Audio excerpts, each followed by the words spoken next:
ਸ਼ਲੋਕ ਮਹੱਲਾ ਪਹਿਲਾ।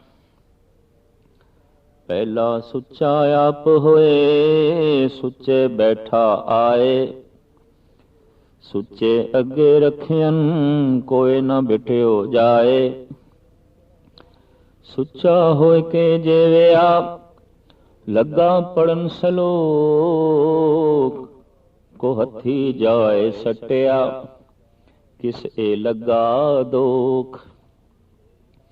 ਅੰਨ ਦੇਵਤਾ, ਪਾਣੀ ਦੇਵਤਾ, ਬਸੰਤਰ ਦੇਵਤਾ ਲੂਣ। ਪੰਜਵਾਂ ਪਾਇਆ ਘਿਤੇ, ਤਾਂ ਹੋਆ ਪਾਕ ਪਵਿੱਤ। ਪਾਪੀ ਸਿਉ ਤਨ ਗੱਡਿਆ, ਥੁੱਕਾਂ ਪਈਆਂ ਤਿਤ। ਜਿਤ ਮੁਖ ਨਾਮ ਨ ਉਚਰੇ, ਬਿਨ ਨਾਮੇ ਰਸ ਖਾਏ। ਨਾਨਕ ਏਵੈ ਜਾਣੀਐ, ਤਿਤ ਮੁਖ ਥੁੱਕਾਂ ਪਾਏ। 19ਵੀਂ ਪੌੜੀ ਆਸਾ ਦੀਵਾਰ ਦੀ, ਜਿਸ ਵਿੱਚ ਜੋ ਸੰਬੰਧਿਤ ਸ਼ਲੋਕ ਨੇ ਉਹ ਕਰੀਬਨ 18ਵੀਂ ਪੌੜੀ ਦੇ ਸ਼ਲੋਕਾਂ ਨਾਲ ਮਿਸ਼ਰਤ ਹੀ ਨੇ। ਭਾਵ ਇੱਕੋ ਜਿਹਾ ਹੈ, ਥੋੜ੍ਹੇ ਜਿਹਾ ਨਵੇਂ ਰੂਪ ਵਿੱਚ, ਨਵੇਂ ਅੱਖਰਾਂ 'ਚ, ਨਵੇਂ ਵਿਚਾਰ 'ਚ। ਸਤਿਗੁਰੂ ਦੇਵ ਜੀ ਮਹਾਰਾਜ ਦਾ ਫਰਮਾਨ ਕਿ ਬ੍ਰਾਹਮਣ ਨਹਾ ਧੋ ਕੇ, ਸੁੱਚਾ ਹੋ ਕੇ ਚੌਕੇ ਵਿੱਚ ਆਣ ਬੈਠਾ ਹੈ। ਕਿਉਂਕਿ ਸਾਡੇ ਦੇਸ਼ ਦੀ ਇਹ ਪ੍ਰਥਾ ਰਹੀ ਹੈ, ਬ੍ਰਾਹਮਣ ਧਾਰਮਿਕ ਆਗੂ ਹੈ, ਧਾਰਮਿਕ ਗੁਰੂ ਹੈ, ਉਸ ਦਾ ਸਨਮਾਨ ਈਸ਼ਵਰੀ ਸਨਮਾਨ ਹੈ। ਪਰ ਵਾਕਈ ਬ੍ਰਾਹਮਣ ਦਾ ਜੋ ਅਰਥ ਹੈ, ਜੋ ਭਾਵ ਹੈ, ਉਸ ਦੀ ਗਹਿਰਾਈ 'ਚ ਨਾ ਇਹ ਜਗਤ ਗਿਆ ਤੇ ਨਾ ਹੀ ਸਵੈਮ ਬ੍ਰਾਹਮਣ। ਮਹਾਰਾਜ ਦੀ ਬਾਣੀ ਦਾ ਵਾਕ ਬ੍ਰਹਮ ਬਿੰਦੇ ਸੇ ਬ੍ਰਾਹਮਣਾ। ਜੋ ਬ੍ਰਹਮ ਦਾ ਚਿੰਤਨ ਕਰਦੇ ਨੇ ਉਹੀ ਬ੍ਰਾਹਮਣ ਨੇ, ਜੋ ਬ੍ਰਹਮ ਵਿੱਚ ਨਿਵਾਸ ਕਰਦੇ ਨੇ ਉਹੀ ਬ੍ਰਾਹਮਣ ਨੇ, ਜੋ ਅੱਠੇ ਪੈਰ ਬ੍ਰਹਮ ਨੂੰ ਸੋਚਦੇ ਨੇ ਉਹੀ ਬ੍ਰਾਹਮਣ ਨੇ। ਕਹੋ ਕਬੀਰ ਜੋ ਬ੍ਰਹਮ ਵਿਚਾਰੇ, ਸੋ ਬ੍ਰਾਹਮਣ ਕਹੀਅਤ ਹੈ ਹਮਾਰੇ। ਭਗਤ ਕਬੀਰ ਕਹਿੰਦੇ ਮੈਂ ਤੇ ਉਸ ਨੂੰ ਬ੍ਰਾਹਮਣ ਹੀ ਆਖਾਂਗਾ ਜੋ ਅੱਠੇ ਪੈਰ ਬ੍ਰਹਮ ਦੀ ਵਿਚਾਰ ਵਿੱਚ ਰਹਿੰਦਾ, ਜੋ ਅੱਠੇ ਪੈਰ ਧਨ ਦੀ ਵਿਚਾਰ ਵਿੱਚ ਰਹਿੰਦਾ ਹੈ ਵੈਸ਼ ਹੈ, ਜੋ ਅੱਠੇ ਪੈਰ ਸ਼ਕਤੀ ਦੀ ਵਿਚਾਰ ਵਿੱਚ ਰਹਿੰਦਾ ਹੈ ਖੱਤਰੀ ਹੈ, ਔਰ ਜੋ ਅੱਠੇ ਪੈਰ ਸੇਵਾ ਭਾਵ ਵਿੱਚ ਰਹਿੰਦਾ ਹੈ ਸ਼ੂਦਰ ਹੈ। ਜੋ ਅੱਠੇ ਪੈਰ ਬ੍ਰਹਮ ਦਾ ਚਿੰਤਨ ਕਰਦਾ ਹੈ ਬ੍ਰਾਹਮਣ ਹੈ। ਗੁਰੂ ਨਾਨਕ ਦੇਵ ਜੀ ਮਹਾਰਾਜ ਨੇ ਇਹ ਚਾਰੇ ਵਰਨ ਸਾਂਝੇ ਕਰ ਦਿੱਤੇ, ਇੱਕ ਮਨੁੱਖ ਦੇ 'ਚ ਪਾ ਦਿੱਤੇ। ਆਖਿਆ ਤੂੰ ਬ੍ਰਹਮ ਦਾ ਚਿੰਤਨ ਵੀ ਕਰਨਾ ਹੈ, ਤੂੰ ਸ਼ਕਤੀਸ਼ਾਲੀ ਵੀ ਹੋਣਾ ਹੈ, ਤੂੰ ਰੋਜ਼ੀ ਦੀ ਚਿੰਤਾ ਵੀ ਕਰਨੀ ਹੈ, ਉਪਜੀਵਕਾ ਵੀ ਆਪਣੀ ਕਮਾਣੀ ਹੈ, ਔਰ ਤੂੰ ਹਰ ਵਰਨ ਦੀ, ਹਰ ਵੇਖ ਦੀ ਸੇਵਾ ਵੀ ਕਰਨੀ ਹੈ। ਤੋ ਬਣੇ ਹੋਏ ਪ੍ਰਾਚੀਨ ਸਤਕਾਰ ਦੇ ਮੁਤਾਬਕ ਬ੍ਰਾਹਮਣ ਨੂੰ ਅਕਸਰ ਘਰ ਵਿੱਚ ਨੌਤਾ ਦਿੱਤਾ ਜਾਂਦਾ, ਔਰ ਉਹ ਗਾਹੇ ਬਗਾਹੇ ਸ਼ਰਧਾਲੂਆਂ ਦੇ, ਜਜਮਾਨਾਂ ਦੇ ਘਰ ਜਾ ਕੇ ਧਾਰਮਿਕ ਰਸਮ ਦੀ ਪੂਰਤੀ ਕਰਦਾ ਹੈ। ਵਿਆਹ ਸਮੇਂ, ਗਮੀ ਸਮੇਂ ਜਾਂ ਹੋਰ ਘਰ ਵਿੱਚ ਦੁੱਖ ਸੁੱਖ ਹੈ, ਉਸ ਦੇ ਵਿੱਚ ਬ੍ਰਾਹਮਣ ਨੂੰ ਹੀ ਬੁਲਾ ਕੇ ਉਸ ਦੀ ਪੂਜਾ ਅਰਚਨ ਕਰਕੇ, ਦਾਨ ਦਕਸ਼ਣਾ ਦੇ ਕੇ ਲੋਕੀ ਧਾਰਮਿਕ ਕਿਰਿਆ ਕਰਦੇ ਸਨ ਔਰ ਕਰ ਰਹੇ ਨੇ। ਮਹਾਰਾਜ ਕਹਿੰਦੇ ਨਹਾ ਧੋ ਕੇ ਬ੍ਰਾਹਮਣ ਸੁੱਚਾ ਹੋ ਕੇ, ਪਵਿੱਤਰ ਹੋ ਕੇ ਸੁੱਚੇ ਚੌਕੇ ਵਿੱਚ ਆਣ ਕੇ ਬੈਠਾ ਹੈ। ਪਹਿਲਾ ਸੁੱਚਾ ਆਪ ਹੋਏ, ਸੁੱਚੇ ਬੈਠਾ ਆਏ। ਸੁੱਚੇ ਅੱਗੇ ਰਖਿਅਨ, ਕੋਈ ਨਾ ਭਿਟਿਓ ਜਾਏ।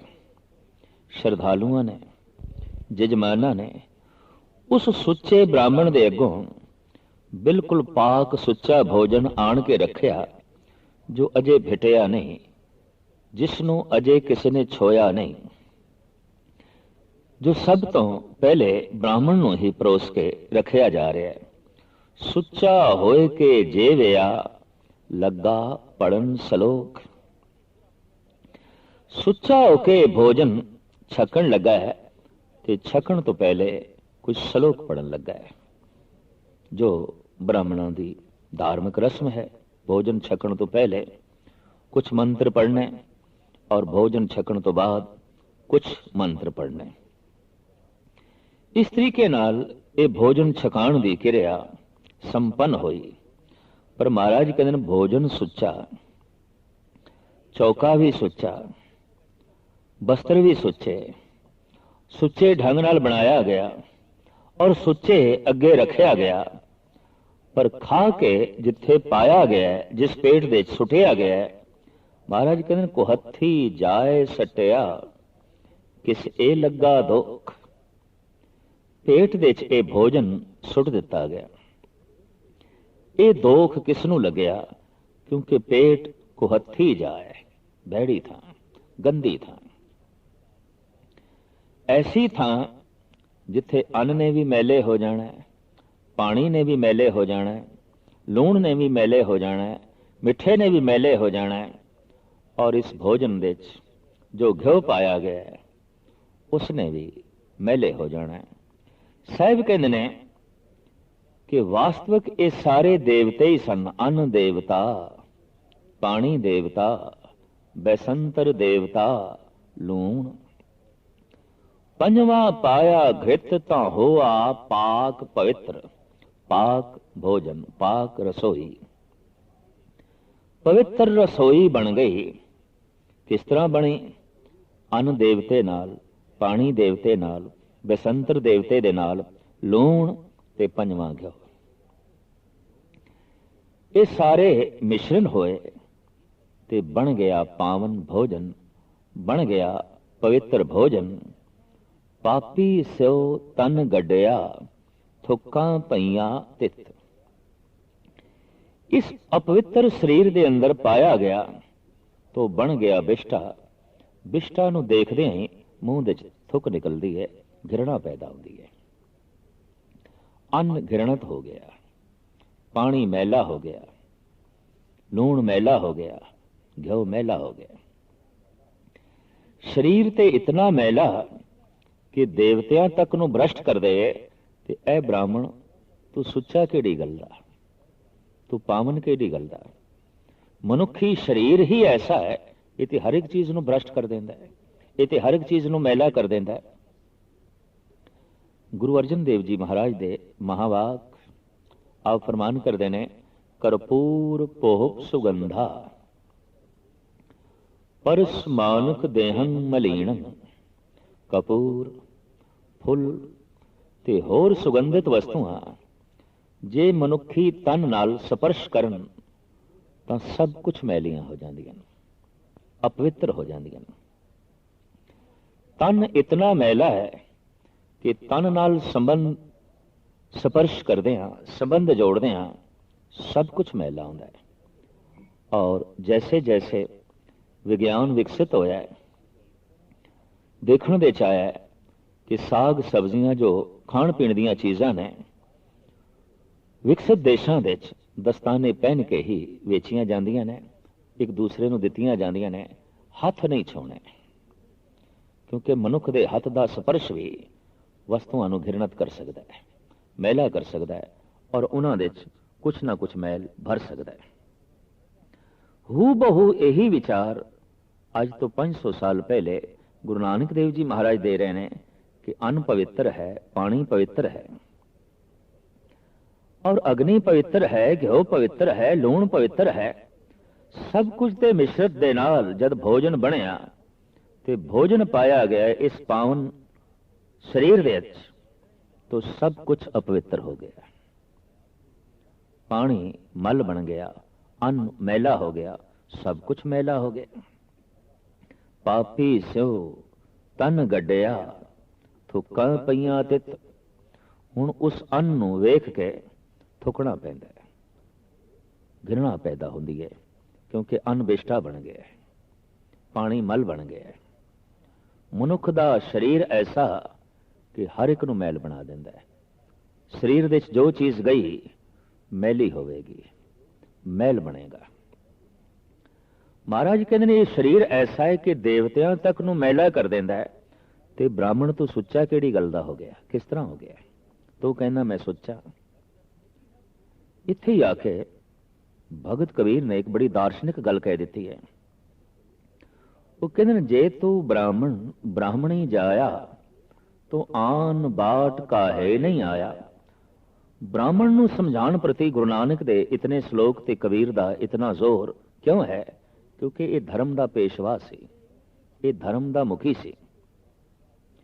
ते मुखी ठीक हो जाए, आगू सही मार्ग ते चले, ते उस दे पिछे चलन वाले अपने आप ही सही मार्ग ते जो है चलते ने। गुरु नानक दा ते भगत कबीर दा इस वास्ते ब्राह्मण नूं समझाण ते बड़ा जोर है, मुल्ला नूं समझाण ते बड़ा जोर है, क्योंकि दोवें धर्म दे मुखी सन। भगत कबीर कहते तू ब्राह्मण मैं शूदर, जिस ढंग नाल मेरा जन्म होया है उसे ढंग नाल तेरा होया है। जिस द्वार तो मैं आया उस द्वार तो तू आया है। अगर तू ब्राह्मण है तो आन बाट का है नहीं आया। तेरा जगत दे आन दा रस्ता कोई होर होना चाहिए, आन बाट होनी चाहिए। बाट ते होई जिथों मैं आया। तो फिर तू किस तरह ब्राह्मण ते मैं किस तरह शूद्र? तुम कत ब्राह्मण हम कत सूद, हम कत लोहू तुम कत दूध। साडा शरीर कोई चीरे लहू निकलदा है, ते ऐ ब्राह्मण तेरा शरीर चीरिए कोई दुध निकलदा है। हम कत लोहू तुम कत दूध। जब तेरे शरीर दे च भी लहू निकले और मेरे शरीर दे च भी लहू निकले, ते तू फिर ब्राह्मण कैसा ते फिर मैं शूद्र कैसा? सब कुछ शरीर की बनावट ते इको ही तरह दी। फिर तू किस तरह अपने आप को महान मन लिया? तो कबीर कहते ने कहो कबीर जो ब्रह्म विचारे सो ब्राह्मण कहियत है हमारे। हू बहू गुरु नानक देव जी महाराज फरमान पे करते हैं कि बाहर दी सुचेम नाल कोई ब्राह्मण नहीं बनता जितने चिर तक अंतिशकरण की शुद्धि ना होवे, अंतिशकरण की निर्मलता ना होवे। शरीर तो इतना मैला है कि फुल्लां तक नूं मैला कर देंदा है। अगर फुल्लां दा हार मनुख दे गल विच पा दिता गया है, फुल मैले हो गए ने। चंदन कपूर मनुखी तन नाल स्पर्श हो गया है तो मैले हो गए ने। भगत कबीर दे कुछ होर भी वाक ने। आप कहते ने चलत कत टेढ़े टेढ़े, अस्त चरम बिस्टा के मूंदे दुर्गंध ही के बेटे। पता है तू की है? हड्डियां, मिंज, मांस, फिर उस दे उत्ते लिपटिया होया चमड़ा। ये चमड़ी परमात्मा ने किसी नूं गोरी दे दी, किसी नूं काली दे दी, किसी नूं जर्द माइल दे दी, किसी नूं लाल दे दी, किसी नूं सांवरी दे दी। जिस तरह मनुख वख-वख रंगां दे कपड़े पहनदा है, परमात्मा ने वख-वख रंग दी एक खलड़ी दे दी। ये कपड़े ही ने, पर कपड़ियां दे विच की है? कपड़ियां दे विच सारियां दे इक्को ही चीज है। भगत कबीर कहते ने बिस्टा अस्त रकत परेटे चाम, वो इस ऊपर ले राख्यो गुमान। इस चमड़े दे थल्ले मांस है, मिंज है, अस्त हड्डियां ने और बिष्टा दुर्गंधी इत्यादक है। ते फिर मान केड़ी गल दा? बिष्टा दा, मांस दा, मिंज दा, खून दा, हड्डियां दा। आखिर किस चीज दा मान? केड़ी गल के तू ब्राह्मण तू अपने आप को सुच्चा मने, दूसरे ने शूद्र ते भ्रष्ट। जद के काया इको जैसी है। पंडित गुलाब सिंह जी महाराज ने प्रबोध चंद्र नाटक दे एक बड़ा सुंदर छंद लिखे।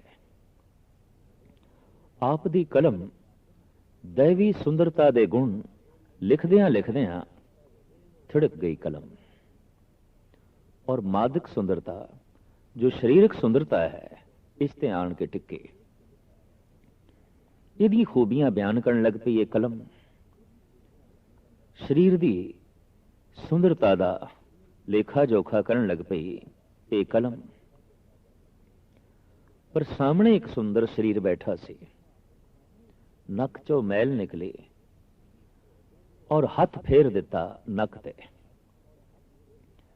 सारी मैल मूँह ते पै गई। सारा मूँह उस गंदगी दे नाल लिबड़ गया। पंडित गुलाब सिंह जी की कलम ने मोड़ा खादा। हुणे कलम कुछ होर लिख रही सी, हुण कुछ होर लिख रही है।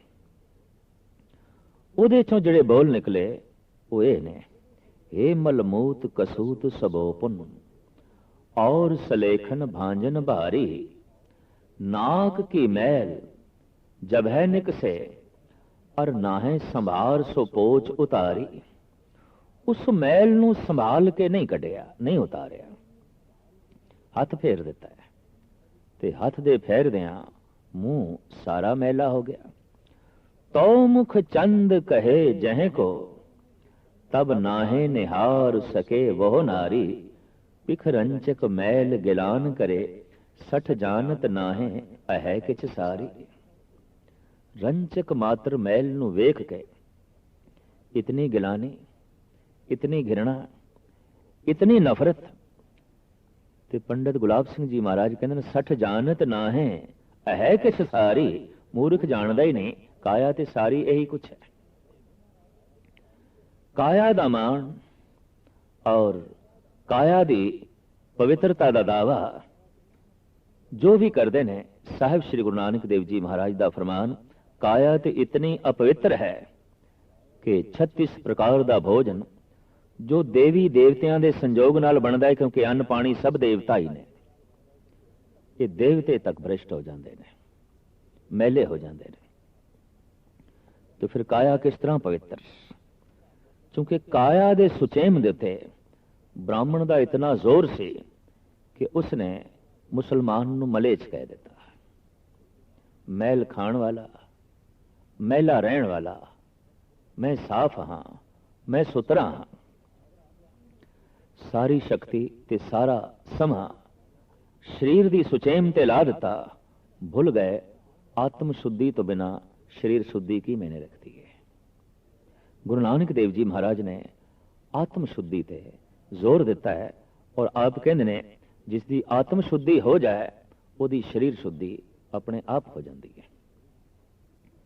आरंभ करो आत्म शुद्धि, और आत्म शुद्धि आती है परमात्मा के चिंतन नाल, परमात्मा के विचार दे नाल। इस तो बिना ना कोई सुच्चा है ना हो सकता है। साच बिना कह सूचा होई, सच तो बिना कोई सुच्चा हो नहीं सकता, कोई पवित्र हो नहीं सकता। और जब सच हिरदे विच आण वसदा है तो गुरु नानक देव जी महाराज का फरमान, काया का रूप रंग भी बदलता है, ये भी अपने सुभाव नूं बदलदी है। धर्म की साधना का मतलब है मन के सुभाव नूं बदलना, ते मन के सुभाव दे बदलदियां तन का सुभाव भी बदलता है। और आत्म शुद्धि आउंदी है परमात्मा के चिंतन नाल, परमात्मा के विचार दे नाल। इस तो बिना ना कोई सुच्चा है ना हो सकता है। साच बिना कह सूचा होई, सच तो बिना कोई सुच्चा हो नहीं सकता, कोई पवित्र हो नहीं सकता। और जब सच हिरदे विच आण वसदा है तो गुरु नानक देव जी महाराज का फरमान, काया का रूप रंग भी बदलता है, ये भी अपने सुभाव नूं बदलदी है। धर्म की साधना का मतलब है मन के सुभाव नूं बदलना, ते मन के सुभाव दे बदलदियां तन का सुभाव भी बदलता है। साहिब गुरु नानक देव जी महाराज का वाक, कुंगू की काया, काया ते केसर वर्गी हो गई, केसर लाण की लोड़ ही नहीं, तन ते चंदन लाण की लोड़ ही नहीं, काया ही केसर वर्गी हो गई। ये जो मनुख दे प्राणा दे प्यास है कि काया कंचन वर्गी होवे, काया केसर वर्गी होवे, दरअसल ये प्रेरणा, ये ख्याल भी उत्थों ही पैदा होया जिन्हां दी वाकई काया केसर वर्गी हो गई सी, काया कंचन वर्गी हो गई सी। लेकिन काया केसर वर्गी केसर मल के नहीं होंदी, काया कंचन वर्गी कंचन पहन के नहीं होंदी।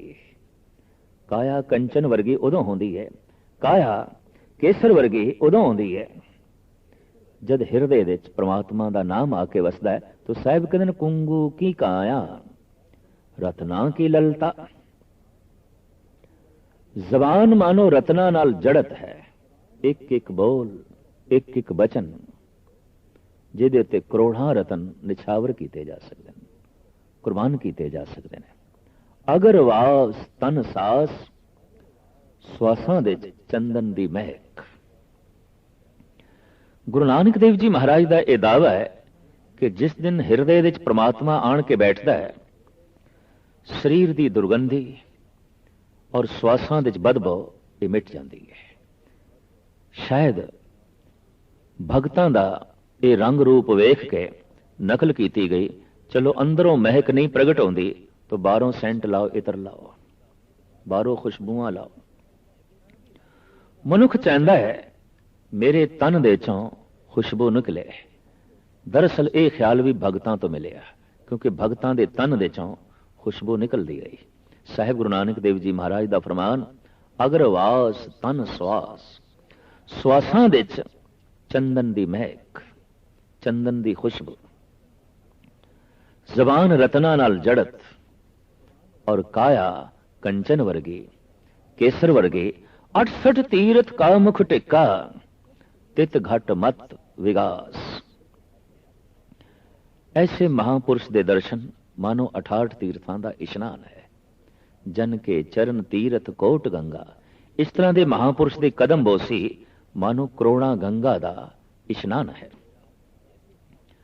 थोड़ा ही अरसा होया पिशावर दे इस तरह के एक महापुरुष होए बाबा काहन सिंह। चश्मदीद गवाह जो मौजूद है कह रहे हैं कि उन्होंने मल मूत्र दे भी दुर्गंधी नहीं सी, और अक्सर जिथे बैठे होंदे सन इतनी मस्तानी बिरती हो गई उत्थे ही मल मूत्र कर देन। भेद मिट गया, सब कुछ ब्रह्म हो गया। और जब दृष्टि दे ते मन दे सब कुछ ब्रह्म ही है ऐसा दिखाई देवे, ऐसी सोच चले, तो फिर कुछ भी मैला नहीं। और चश्मदीद ऐसा कह रहे हैं कि मल मूत्र दे भी दुर्गंध नहीं। वेख के हैरानगी हुई गुरु नानक देव जी महाराज का यह वाक कि अगर वास तन श्वास। ऐसे महापुरुष की काया विच दुर्गंध नहीं रहेगी। वाकई एक भगत जब अपने मन विच परमात्मा नूं थां देंदा है तो परमात्मा का असर तन ते भी पैंदा है। वो तन की रूपरेखा भी बदल के रख देंदा है। तो साहिब श्री गुरु नानक देव जी महाराज फरमान करते हैं, सुच्चा हो सकता है मनुख, काया पवित्र हो सकती है, बशर्ते वो सच हिरदे दे आण के वसे। ते जद सच हिरदे दे आण के वसदा है तो इसका असर काया ते पैंदा है, इसका असर शरीर ते पैंदा है। और इस तो इलावा कोई ये आखे कि मैं इशनान करके पवित्र हो जावांगा। इशनान शरीर की एक लोड़ हो सकती है, जैसे कि अन्न पानी शरीर की एक लोड़ है, इशनान भी शरीर की एक लोड़ है। तो जैसे कोई अन्न पानी खा के आखे मैं पवित्र हो गया, ऐसा कहना गलत है। और कोई इशनान करके आखे मैं पावन हो गया, ये कहना भी गलत है। गुरु नानक देव जी महाराज का फरमान, साध भले अण नात्या, चोर से चोरा चोर। साधु बिना इशनान दे भी पावन है, या इंज कह लो साधु 8 पैर नहाया हुआ है, वो 8 पैर पवित्र है, वो 8 पैर ताजा है, वो कदी मैला होंदा ही नहीं। उस तल ते जी रहा है जिथे मैल पहुंचती नहीं, दुर्गंधी पहुंचती नहीं, अपवित्रता पहुंचती नहीं। लेकिन इसका यह मतलब नहीं कि साधु इशनान नहीं करता। जब साधु अन्न खांदा है, साधु पानी पींदा है, तो शरीर की लोड़ मात्र साधु इशनान भी करता है। इशनान शरीर की एक लोड़ है, खाना पीना शरीर की एक लोड़ है।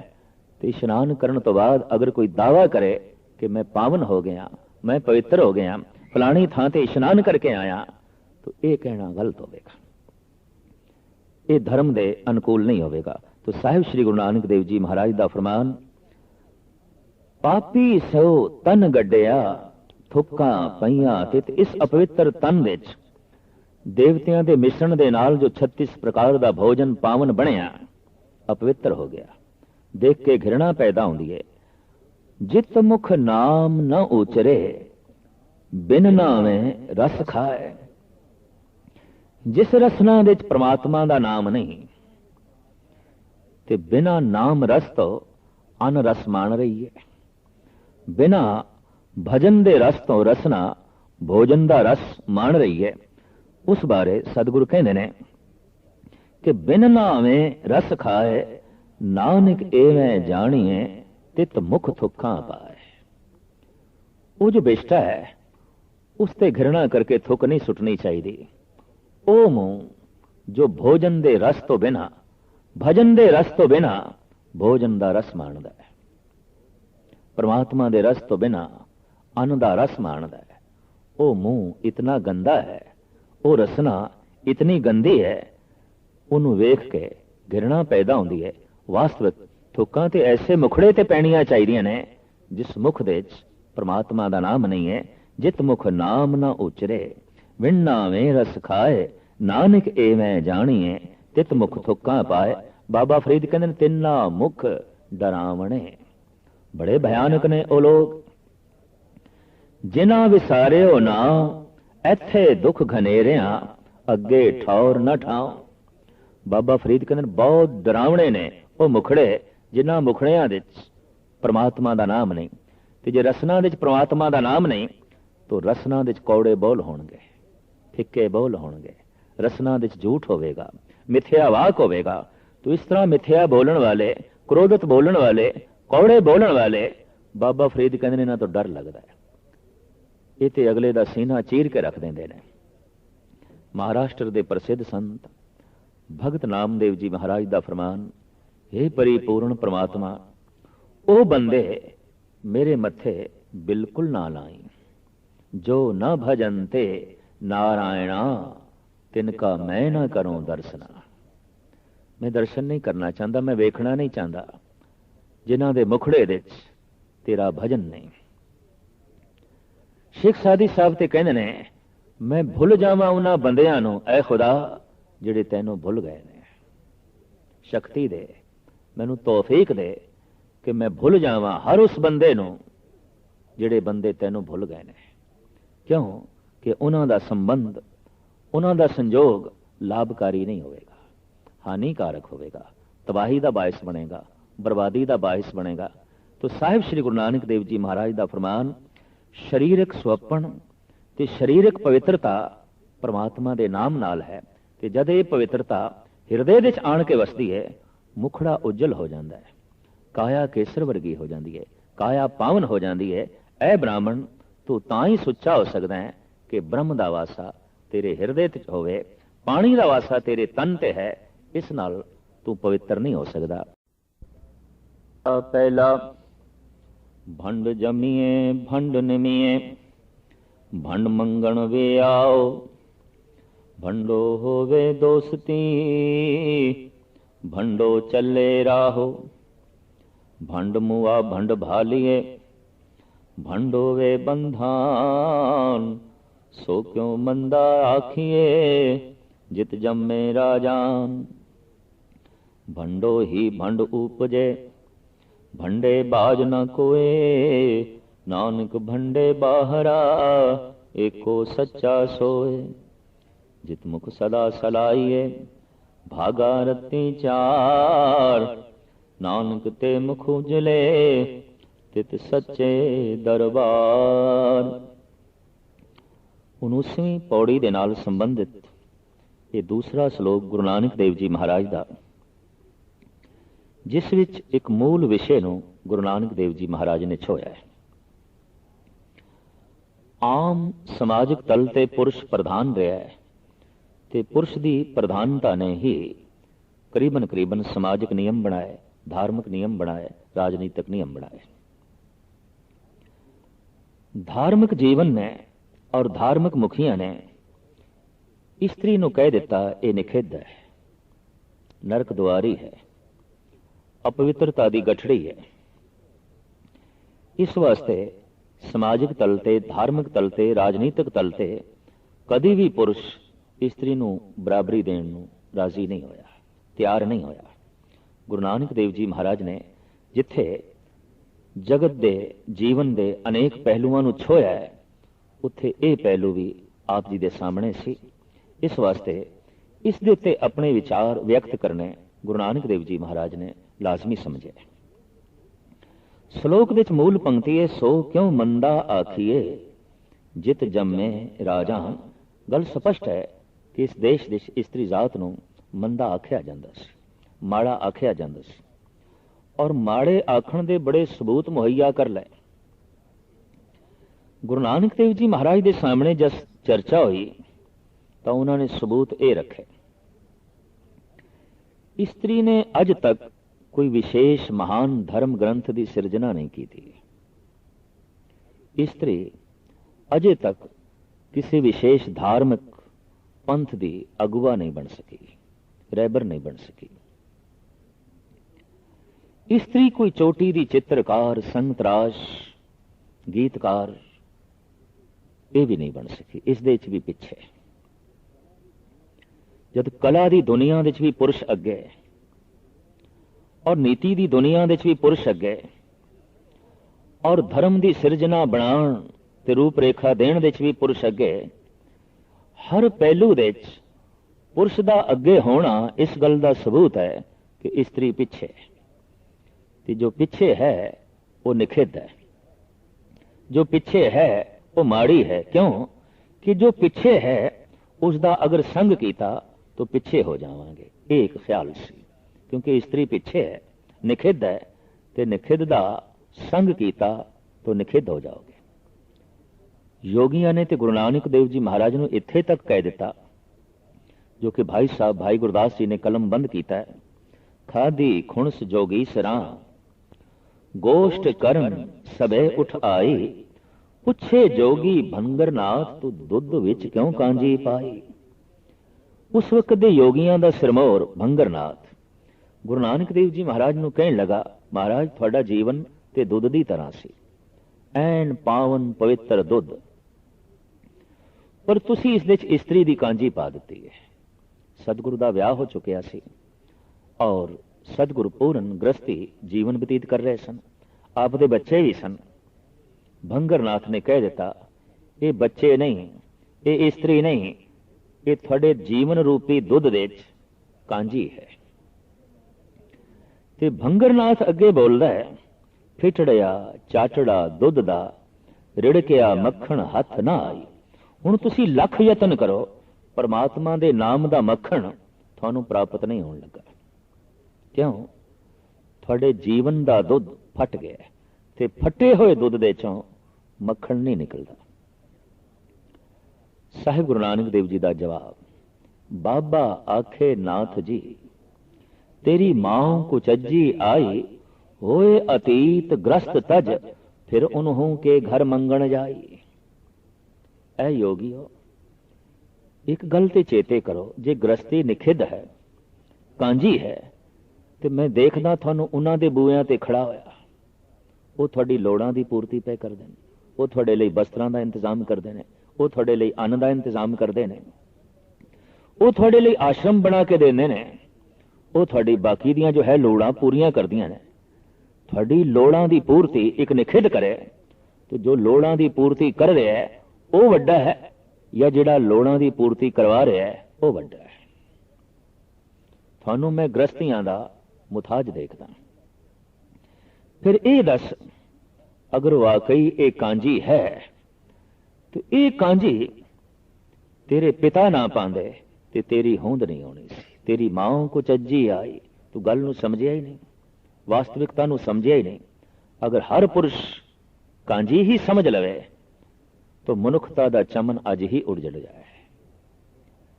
ते जिस चीज दे नाल, जिस तौर तरीके दे नाल परमात्मा ने फुल्लां नूं पैदा करन दा ढंग बनाया है, मनुखां दे अवतरित होने का ढंग बनाया है, अगर ये निखिद है तो फिर बनाने वाला भी निखिद है, वो भी कोई महान नहीं हो सकता। काम नू, वासना नू इस देश ने इस हद तक पाप आख्या कि उस देश पापनी बन गई स्त्री, क्योंकि उन्होंने कामनी आख दिता गया। एक कामनी है, भाव ये कामना की मणि है, इत्थे कामना केंद्रित होती है और इस वास्ते कामनी का त्याग ही राम की प्राप्ति है। कामनी का त्याग ही काम की प्राप्ति जो है, काम का त्याग है। गुरु नानक देव जी ने नहीं मनिया कामनी का त्याग, काम का त्याग नहीं है। कामनी का त्याग हो के भी काम का त्याग नहीं हो सकेगा। साहिब श्री गुरु नानक देव जी महाराज की विचारधारा आप कहते ने, अनक जतन करे बिंद कि वे ना रहाई, मनुआ डोले नरके जाए। मनुख अपने शरीर दे भोजन ते पानी पांदा है, लेकिन आखे मैं शरीर दे पाया है, हुण शरीर दे विच ही रहना चाहिए है, तो शरीर रोगी हो जाएगा। उहदा फालतू हिस्सा शरीर तो बाहर होना ही चाहिए, होना ही चाहिए। शरीर में जो शक्ति संग्रह होती है खा पी के, लोड़ मात्र शरीर दे रहनी चाहिए है, बाकी शरीर तो बाहर जानी चाहिए। अगर ना गई तो शरीर रोगी होगा, लाजमी होगा। इस वास्ते इस तरह के त्यागी मनुख जितने रोगी दिखाई देंदे ने, उतने ग्रस्ती रोगी नहीं दिखाई देंदे। जिसदा मल वास्तविक दे बाहर ही नहीं निकलता, विसर्जित ही नहीं होता, असी उसनूं कहंदे हैं कब्ज का रोगी है। और कब्ज तमाम रोगों की जड़ है। कारण शरीर दे ते भोजन पै गया है, पानी पै गया है, लेकिन निकास दे द्वार नहीं। असी देखते हैं शहर दे गंदे पानी दे निकास दियां नालियां, घर दे गंदे पानी दे निकास दियां नालियां। कोई आखे कि मैं पानी दी अपने घर दे वरतों ते करनी है, पर निकास लई नाली नहीं बनानी। घर गंदगी का अखाड़ा बन जाएगा, घर गंदे पानी दे डुब जाएगा। जैसे सानू अपने मकान दे गंदगी दे निकास लई एक नाली बनानी पैंदी है, शरीर दे गंदगी दे निकास लई परमात्मा ने भी नालियां बनाईयां ने। उस प्रभु दी देन, उस अकाल पुरख दी देन। और गुरु नानक इस महान बारीक विषय नूं छूंदे ने। आप कहंदे ने नहीं, अगर ये नालियां दा बनाना ठीक नहीं है, इन्हां नालियां दा बनाना अगर गलत है, तो फिर परमात्मा ने भी शरीर दे जो नालियां लाइयां ने गलत है। अगर थोड़ा मकान दे नालियां दा बनाना ठीक है, तो शरीर दे मकान दे प्रभु दे भी नालियां बनाने दा ढंग ठीक है। शरीर दे कुछ गंदगी है, जिस दे निकास लई, जिस दे विसर्जन लई कुछ द्वार चाहिए सन, और वो परमात्मा ने बनाए ने, वो ईश्वर ने जो है बनाए ने। लेकिन इस दे पुरुष प्रधान हो जाए तो स्त्री नूं निखिध आखे नहीं, स्त्री पुरुष दे समान द्वार बनाए ने निकास दे। परिपूर्ण परमात्मा का यह नियम, परिपूर्ण परमात्मा की यह मर्यादा। लेकिन यह जिहड़ी तर्क है कि स्त्री कोई महान रहबरी पुरुष नहीं बन सकी, अज तक किसी विशेष ग्रंथ की सिरजना नहीं कर सकी, कोई महान चित्रकार, दार्शनिक, फिलोसफर, संगतराश नहीं बन सकी, किसी महान राजनीति नूं जन्म नहीं दे सकी, समाज की परंपरावां नूं जन्म नहीं दे सकी। ये जन्मदाते ते पुरुष ही ने। इसनूं गुरु नानक देव जी महाराज कहंदे ने कि पुरुष दे एक हीण भाव ने ही सब कुछ नूं जन्म दिता है। हीण भाव, एहसास कमतरी है पुरुष दे अंदर, एहसास कमतरी। और उसने ही चित्रकला नूं जन्म दिता होवे, उसने ही मूर्तियां नूं जन्म दिता होवे, उसने ही विज्ञान नूं जन्म दिता होवे, उसने ही ज्ञान नूं जन्म दिता होवे। गुरु नानक देव जी महाराज कहंदे ने हां, क्यों कि स्त्री ने एक विज्ञानक नूं जन्म दिता, इस दे संतुष्ट हो गई। हुण विज्ञानक एक विज्ञान नूं जन्म दे रहा है, क्योंकि विज्ञानक दे अंदर एक हीण भावना है। स्त्री ने जन्म दिता एक जीवदी जागदी मूर्ति नूं, तो किसी मूर्ति नूं मैं भी ते जन्म देवां। इत्थों ही संग तराशी आरंभ हुई, इत्थों ही चित्रकला आरंभ हुई। एक हीण भाव तो, एक एहसास कमतरी तो। उसे ख्याल नूं गुरु नानक देव जी महाराज कहंदे ने कि सो क्यों मंदा आकीए जित जम्मे राजान। राजान तो मुराद है महान मनुख। अवतार जितना महान है, अवतार ਨੂੰ जन्म देने वाली मां भी उतनी ही महान है। वो क्यों नहीं अवतार बन सके? उसका समा ते उसकी शरीरक शक्ति अवतार ਨੂੰ जन्म देने ਵਿੱਚ ਲੱਗ गई। उसका समा ते उसकी शक्ति अवतार ਨੂੰ पालन ਵਿੱਚ ਲੱਗ गई। वो आप किस तरह बने? समा खर्च करके, शक्ति खर्च करके ही कोई अवतार बनता है। तो वो शक्ति ते उसकी खर्च हो गई अवतार ਨੂੰ जन्म दे के। वो शक्ति उसकी खर्च हो गई एक भगत ਨੂੰ जन्म दे के, एक संत ਨੂੰ जन्म दे के, एक चित्रकार ਨੂੰ जन्म दे के। जैसे सारे पुरुष चित्रकार नहीं आते, मूर्तिकार नहीं आते, अवतार नहीं आते, संत नहीं आते, सारिया स्त्रियां च भी यह समर्था नहीं आती कि वह संत ਨੂੰ जन्म दे सके, चित्रकार ਨੂੰ जन्म दे सके। लेकिन कुछ चित्रकारां ਨੂੰ वेख के ते कुछ अवतारी पुरुषां ਨੂੰ वेख के, कुछ ग्रंथकारां ਨੂੰ वेख के स्त्री ਨੂੰ निखिद कहना कि यह नंबर 2 ते खड़ी है, पिछे खड़ी है, महाराज कहते यह कहना गलत है। वो इस वास्ते चित्रकार नहीं बन सकी कि उसने जन्म दे दिता एक चित्रकार ਨੂੰ। वो इस वास्ते रहबर नहीं बन सकी कि उसने जन्म दे दिता एक रहबर ਨੂੰ। और जद भी किसी ਨੂੰ जन्म देना है शक्ति ते खर्च होगी। एक संतराज की शक्ति भी खर्च हो रही है, समा खर्च हो रहा है एक पत्थर ਨੂੰ मूर्ति की शक्ल देने ਵਿੱਚ। एक स्त्री का समा ते शक्ति भी खर्च हो रही है खून, मिंज, मांस ਨੂੰ एक जीवदी जागदी मूर्ति की शक्ल देने ਵਿੱਚ। इस वास्ते साहिब गुरु नानक देव जी महाराज कहते हैं कि इसनों भी थोड़ा जिहा विचार दे चलाओ। सो क्यों मंदा आखिए जित जमे राजान। ते फिर इसकी व्याख्या करते सतगुरु कहते हैं भंड जमीए, भंड निमीए, भंड मंगण वे आओ। स्त्री तो ही मनुखता जन्म लेंदी है, स्त्री तो ही पैदा होती है, स्त्री के अंदर ही सिरजना होती है। और फिर जब युवक हो जाता है, जवान हो जाता है पुरुष, तो भंड मंगण विआह, विआह लई स्त्री ही मंगता है। स्त्री की जो है चाहत पैदा होती है। भंडो होवे दोस्ती, भंडो चले राह। संसार के तमाम दोस्ती के संबंध के रस्ते, रिश्तियां के रस्ते स्त्री के आसरे ते चलते हैं। अगर भंड नहीं तो सारे रस्ते बंद हो जाएंगे। अगर स्त्री नहीं तो रिश्तेदारी सारी खत्म हो जाएगी। नानकियां दी, सौहरियां दी रिश्तेदारी की प्रणाली इसका मरकज स्त्री है। तो साहिब कहते भंडो होवे दोस्ती, भंडो चले राह। भंड मुआ भंड भालिए, भंड होवे बंधान। मर गई है स्त्री, दूजी की तलाश करनी पैंदी है। टोल जारी है।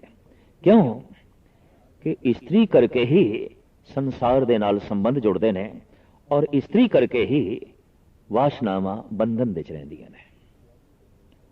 महाराज एक त्यागी ते भरोसा ही नहीं करते। गुरु नानक दा त्यागी दे उत्ते विश्वास नहीं है। आप साफ कहते हैं कि मनुख भोजन का त्याग कर सकता है पर भुख का त्याग नहीं कर सकेगा। पानी का त्याग कर सकता है पर प्यास का त्याग नहीं कर सकेगा। स्त्री का त्याग कर सकता है, स्त्री की कामना का त्याग कतई नहीं कर सकेगा। इस वास्ते देखा गया है कि मनुख के अंदर यह जद कामना प्रबल होती है तो प्रबल हुई ये कामना, खास करके त्यागियां की कामना, उन्होंने नारी जात की निंदा करने ते मजबूर किया ते नारी नूं नरक दुआरी भी कह दिता। भाई गुरदास कहते ने लोक रीत गुण ज्ञान विच अर्ध शरीरी मोख दुआरी। तुसी इसनूं नरक दुआरी कहते हो, असी ते गुरमत आशे अनुसार इसनूं मोख दुआरी कहते हैं। अगर ये नहीं तो फिर मुक्ति भी नहीं, अगर ये नहीं तो फिर मोक्ष भी नहीं। तो साहिब कहते हैं तमाम रिश्तियां दे बंधन ते वासना दे बंधन स्त्री दे आसरे ते चलते हैं।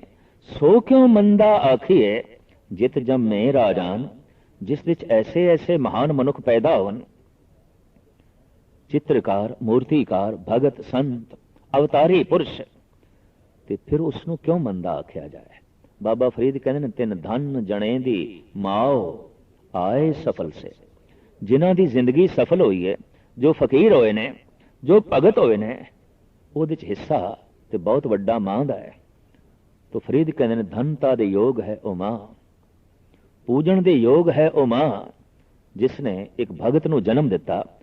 चित्रकार दे हथ पै चुमदे हो, उसने एक सोहनी तस्वीर बनाई है। सजदा पे करदे हो उस संग तराश नूं, जिसने एक सोहनी मूर्ति बनाई है।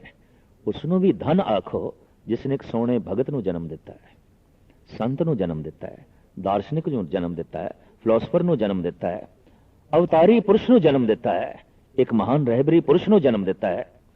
संसार विच ऐसा घट होया है। एक चित्रकार नूं असीं जितनी दात दे देने हैं,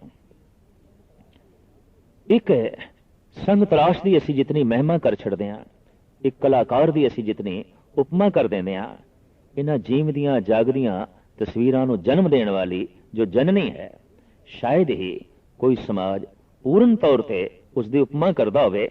गुरु नानक देव जी महाराज कहंदे ने ये ते धनता दी योग ने, ये ते पूजन योग है। अवतार दी पूजा बाद विच करनी, अवतार दी जननी दी पूजा पहले करनी। भगत दी पूजा बाद विच भगत नूं जन्म देण वाली उस दी पूजा सब तो जो है प्रथम। इस वास्ते साहिब कहंदे ने सो क्यों मंदा आखिए जित जम्मे राजान, भंडो ही भंड उपजे भंडे बाज न कोए। जिथे स्त्री तो पुरुष पैदा होंदे ने, उथे स्त्रियां जो है पैदा होंदियां ने। जगत विच स्त्री तो बिना कुछ भी नहीं, सब कुछ स्त्री दे द्वारा ही आए ने सारे जी। इस वास्ते साहिब कहंदे नानक भंडे बाहरा एको सच्चा सोए। अगर तू ये चाहना है कि मैं स्त्री दे द्वारा ना आवां जगत विच, मेरा आवना ना होवे, और स्त्री दा त्याग मैं पूर्ण तौर ते करना चाहना, और त्याग तां हो सकदा है कि दोबारा स्त्री दे द्वारा तू जगत विच ना आवे। हुण ते आ गए, दोबारा ना आवे, तो फिर उसदा ही चिंतन कर जो स्त्री दे द्वारा जगत विच नहीं आया, जो स्त्री दे द्वारा जगत विच पैदा नहीं होया। वो है केवल परमात्मा। नानक भंडे बाहरा एको सच्चा सोए। स्त्री तो बिना तो एको वो सच्चा ही है, एक परमात्मा है, एक ईश्वर है। जे तू चाहना है कि मैं जगत विच आवां पर स्त्री दे द्वारा ना आवां, तो तां ही हो सकदा है। उसदा चिंतन कर जो स्त्री करके नहीं है। स्त्री दे द्वारा जगत विच नहीं आया, व्यापक है, पर उस दी जननी कोई नहीं है। गुरु गोबिंद सिंह जी महाराज उसनूं कहंदे ने आ जन्म है आ मरण है, तेरा कोई जन्म नहीं। आकाए आ जाए, तेरी कोई काया नहीं। अजाए, तेनू किसी ने जमिया नहीं। इस वास्ते ना तात है, ना मात है, ना जात है, ना पात है, तेरे कोई मां बाप नहीं। तू किसी जननी द्वारा जगत विच नहीं आया। शायद यही भावना मनुख दे प्राणां दे जिहड़ी है कि मैं जननी द्वारा, स्त्री द्वारा जगत विच ना आवां, इसने मनुख नूं मजबूर कर दिता स्त्री जात दी निंदा करन दे। तो सतगुरु कहंदे नहीं, ये एक गलत धारणा तू बना लई है। स्त्री द्वारा बड़े बड़े महापुरुष भी जगत विच आए ने, पर जे हुण तू चाहना है कि मैं स्त्री द्वारा जगत विच ना आवां, तो फिर उसका चिंतन कर जो स्त्री द्वारा है ही नहीं, जो अपने आप विच स्वतंत्र है। नानक भंडे बाहरा एको सच्चा सोए, जितमुख सदा सलाइए भागां रत्ती चार। जे चार रत्तियां जितनी प्रालब्ध होवे। आम एक मुहावरे दी बोली है पंजाबी, भागां दी चार रत्ती जिंदगी सवार देंदी है, जीवन सवार देंदी है। महाराज कहंदे ने अगर इस तरह दी भागां दियां चार रत्तियां होवन ते मुख द्वारा परिपूर्ण परमात्मा दी सिफतो सलाह चले। जबान उसकी उपमा करे, नानक ते मुख उजले तित सच्चे दरबार। ओही मुखड़े पवित्र ने, ओही मुखड़े उजल ने, और ओही दरबार दी रौनक ने, ओही परमात्मा दी प्रसन्नता दे पात्र बनते हैं। श्लोकां नाल संबंधित पौड़ी। सबको आखे अपना जिस नाही सो चुन कढिए। हर एक मनुख दे अंदर बड़ी भारी पकड़ है, अपणंत है। सबको आखे अपना ए मेरा ए मेरा ए मेरा है, ये तो सारे ही आखदे ने। महाराज कहंदे ने अगर कोई नहीं आखदा, वाकई किसी दे अंदर पकड़ नहीं, जिस ना ही सो चुन कढ़ी है, उसनों चुन के एक पासे करो, मैनू दिखाओ कि ये अंदर पकड़ नहीं है, ये अंदर खिंच नहीं है, ये मेरा है, ये मेरा है, ये मेरा है, ऐसा नहीं आखदा। महाराज कहते मैनू दिखाओ, सबको आखे अपना, सारे ही कह रहे हैं, सारियां दे अंदर पकड़ है, बड़ी गहरी जो है खिंच है। तो जितना मैं मेरा आख्या जाए उतनी पकड़ बहुत जोर दी जो है वधदी है, और इसे नाल ही दुख वधदा है। दुख मैं तो पैदा होंदा है, ते जद मेरा ही नहीं, मैं नहीं, ते जद मैं नहीं तो फिर दुख भी नहीं। धर्म की मूल साधना है मेरे नू मुटाना, मैं नू मिटाना, तेरे नू जन्म देना, तू नू जन्म देना। तू तू करता तू बया, मुझ में रहा ना हूं, जब आपा पर का मिट गया, जत देखा तत तू। तो सतगुरु कहते ने सबको आखे अपना, जिस नाही सोचुण कढीए, कीता आपो अपना, आपे ही लेखा संडिए। हर एक मनुख अपना कीता आप भोगदा है। जो कुछ मनुख कर रहा है, जो कुछ आप दिन रात कर्मां दे प्रवृत्त है, साहिब कहंदे ने उसे दा ही लेखा होना है। जो कुछ प्राप्त होया है ਸਾਡੇ ਕੀਤੇ ਹੋਇਆਂ ਦਾ ਹੀ ਪ੍ਰਾਪਤ ਹੋਇਆ। ਜਾ ਰਹਿਣਾ ਨਾਹੀ ਐਤ ਜਗ, ਤਾਂ ਕਾਇਤ ਗਾਰਬ ਹੰਡੀ ਹੈ। ਜਦ ਪੁਖਤਾ ਤੌਰ ਤੇ ਜਗਤ ਵਿੱਚ ਰਹਿਣਾ ਹੀ ਨਹੀਂ, ਮਹਿਮਾਨੀ ਹੈ, ਕੁਝ ਦਿਨ ਦੇ ਪ੍ਰਾਹੁਣੇ ਹਾਂ, ਤੇ ਜੇ ਪ੍ਰਾਹੁਣੇ ਹੀ ਹਾਂ, ਮਹਿਮਾਨ ਹਾਂ, तो जगत एक सराह है, जगत एक मुसाफिर खाना है। तो मुसाफिर खाने विच रह के मुसाफिर खाने का की अहंकार, मुसाफिर खाने ते रहना है, मुसाफिर खाने का अहंकार ठीक नहीं। साहिब कहते ने महल माड़ियां का अहंकार, धन संपदा का अहंकार, जद जगत विच पुख्ता तौर ते रहना ही नहीं, तो फिर क्यों ये अहंकार किया जाए, क्यों ये गर्व किया जाए। मंदा किसे ना आखिए, पढ़ अखर एहो बुझिए। साहिब कहते इसे ही अखर नूं पढ़ के तू सूझ हासिल कर, समझ हासिल कर कि तेरी जबान तो किसी लिए मंदा ना निकले। ये सतगुरु ने इस वास्ते आख्या कि बहुत मंदा आख्या जा रहा सी सन्यासी जगत विच, त्यागी जगत विच इस्त्री नूं। महाराज कहते ये अखर पढ़ के तू समझ ले, पूर्ण तौर ते जान ले कि मंदा किसे ना आखिए, पढ़ अखर एहो बुझिए। ते एक होर भी विचार देइए, ऐ मनुख तैनू मूर्ख है नाल न लुझिए। जो मूर्ख है, मूर्छत, जिसने मुंह ही अगे रखे है, दिमाग अगे नहीं, मूर्ख मूर्छत, जिसने सियाणप ते सूझ समझ नूं अगे नहीं रखिया, सिर्फ बोल ही अगे रखे ने, सिर्फ जबान ही अगे रखी है, मूर्ख है नाल न लुझिए। इस तरह के पुरुष नाल झगड़ा ना करेंगे, इस तरह के मनुष्य नाल तो उलझी ना, क्योंकि उलझ के तू भी मूर्ख हो जाएगा और मूर्खता की पकड़ दे आ जाएगा, क्योंकि उसके बोल सारे मूर्खता ते खड़े होणगे और एक कोड़े बचन का जवाब फिर कुड़तन नाल ही होवेगा। इस वास्ते मूर्ख नूं वेख के उहदे बचनां विच उलझी ना, बेहतर होवे खामोश रह जाए, मूर्खे नाल ना लुझिए। जगत विच इतनी मूर्छा है, इतनी बेहोशी है कि मूर्खां दे टोलियां दे नाल सारा संसार भरिया पिया है। बेहोश मनुख नूं ही मूर्छत कहंदे ने संस्कृत दे विच, और उसका पंजाबी उच्चारण है मूर्ख। जो किसी दा मुंह रख के गल करे, सच्चाई रख के नहीं, इंसाफ रख के नहीं, सिर्फ अगले दा मुंह रखना है।